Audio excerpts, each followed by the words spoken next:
Eduardo sempre foi um jovem movido pela pressa. O tempo parecia correr mais rápido para ele do que para os outros.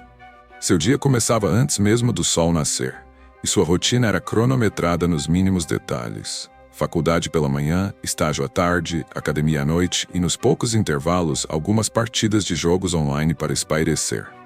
Ele acreditava que estava construindo um futuro promissor, focado nos estudos e na carreira. Mas nesse ritmo acelerado, o que ficava para trás era quase sempre o mais importante. Naquela manhã, o despertador tocou às 6h30, mas Eduardo já havia apertado o botão de soneca 3 vezes. O cansaço dos últimos dias pesava em seu corpo.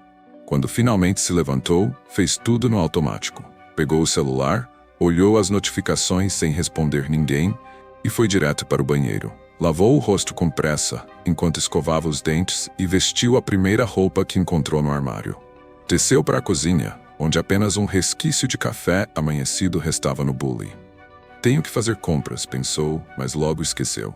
Pegou uma barra de cereal e saiu. Como sempre, estava atrasado.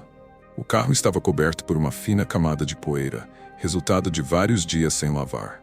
Entrou rapidamente, jogou a mochila no banco do passageiro e deu partida. Enquanto dirigia apressado pelas ruas ainda vazias, o rádio tocava uma música qualquer. Mas ele mal prestava atenção. Sua mente já estava ocupada com a lista de tarefas do dia. Entregar um trabalho para o professor, revisar um relatório no estágio, marcar um encontro com os amigos para o fim de semana. Foi nesse momento que o celular vibrou sobre o painel do carro. Olhou de relance e viu o nome Mãe na tela. Ele sabia exatamente o que sua mãe diria se atendesse. Perguntaria se estava bem, se havia comido direito, se iria visitá-la no fim de semana. Provavelmente mencionaria alguma receita nova que queria testar, ou alguma história engraçada sobre os vizinhos do prédio onde morava. Eduardo a amava, mas ultimamente sentia que essas ligações eram apenas repetições do mesmo roteiro. Depois eu ligo, pensou. Ainda estava na estrada, precisava manter o foco. Além disso, não queria se atrasar mais do que já estava. A ligação caiu e ele sequer se preocupou em retornar. O dia seguiu como qualquer outro. Na faculdade, participou de uma discussão sobre um projeto que não lhe interessava muito.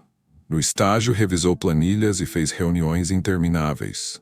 No intervalo, abriu o celular e viu novamente o nome da mãe nas chamadas perdidas. Mas mais uma vez, achou que poderia responder depois. A vida estava acontecendo rápido demais para Eduardo perceber que, às vezes, as coisas mais importantes não esperam.